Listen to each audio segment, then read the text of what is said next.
Want to know how to divide a number by half in Java? So imagine you can just simply input in number, or just you can just type in, and Java or the program just simply divides it in half by itself.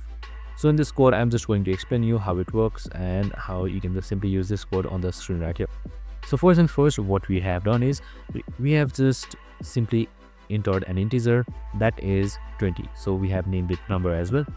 So in order to divide it by half, you can just simply divide it by 2 to get 10. So for more accuracy, what we do is we just simply add double as a data type right here, so that if sometimes our number comes in decimal, it comes in accurate. So we have just simply selected double half, and we have divided the number that is 20 by 2, and that's it.